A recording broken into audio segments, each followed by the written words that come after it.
in this episode of Laura in the Kitchen, I'm going to show you how to make the most perfect pumpkin pie you'll ever have. We're going to make everything from scratch, including the crust, and I'm going to show you how easy, simple, and inexpensive it is to make at home. So let's get started. I'm going to show you what you need. You're going to need some vegetable shortening, some unsalted butter, all-purpose flour. This is just some regular ice water, tablespoon of sugar, and a half a teaspoon of salt. Now these are just the ingredients to make the pie crust, because we're going to make the pie crust from scratch, and then I'm going to show you the remaining ingredients for the pumpkin pie filling. Now, one thing very, very important whenever you're making pie crust is that you want all of your ingredients to be very cold. Now, I took butter and shortening that were in the refrigerator already, and what I did was I cut them up into little cubes, just like that, and then I put them back in the refrigerator for another hour or so because I want everything to be so cold. Then I also put in my flour in the refrigerator. This is just a cup and a half of flour, and what I did was I put it in a little bowl, popped it in the fridge for about a half an hour, and this is some ice water, and I put the tablespoon of sugar and a half a teaspoon of salt in the refrigerator as well. I cannot stress enough about how important it is to have cold ingredients to make good crust. Now, this is my best friend whenever making any kind of crust, any kind of pastry. What we're going to do is we're going to put in the cup and a half of all-purpose flour in here. And then I have some butter. What I have here is about 5 tablespoons of unsalted butter.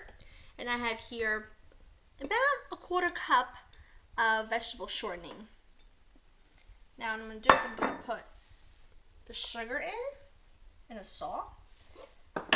And my lid is shut. Have your ice water near you because you're going to add a little bit of water little by little until everything adheres together. Now pulsing this until you have everything about the size of peas. The peas and the shortening are a little bit like the size of peas, real small, and that's what we want. So now, with the lid back on, we're going to pulse this, adding some ice water until everything comes together. It should be about 3 to 4 tablespoons. My dough comes together, yep, perfectly, just like that. That's exactly what you want. I've used about 5 tablespoons of water to make that happen. Now we're going to get some plastic wrap handy. We're going to wrap this up and pop it in the fridge for about a half an hour.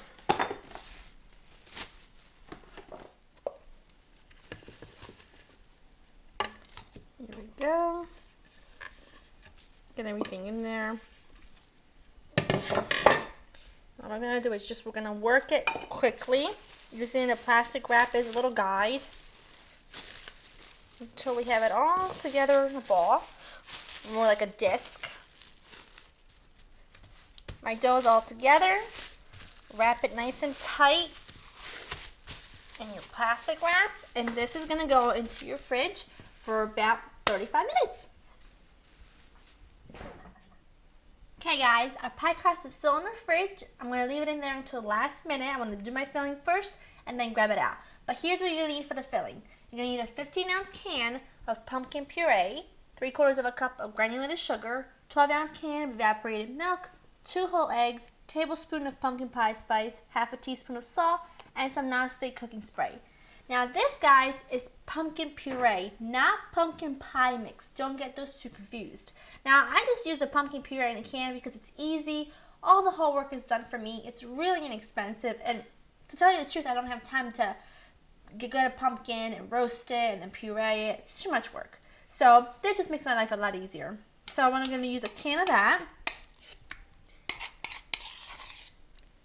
Put that right into the bowl.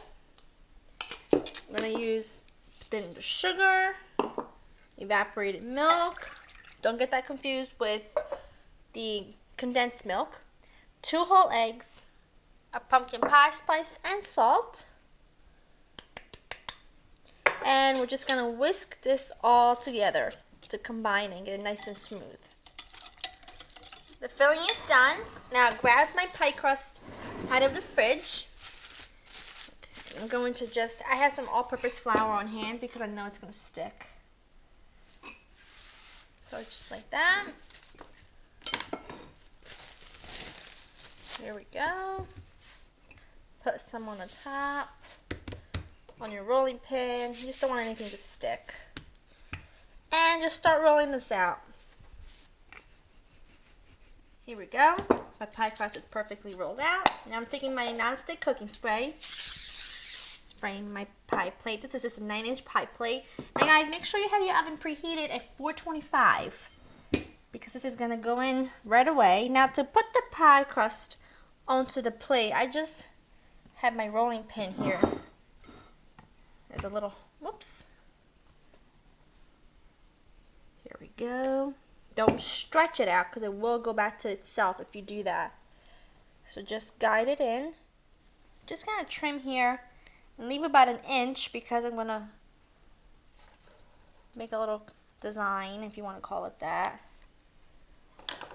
Now take the extra, just fold it like so. Now just using my fingers, I'm just going to crimp it just like so.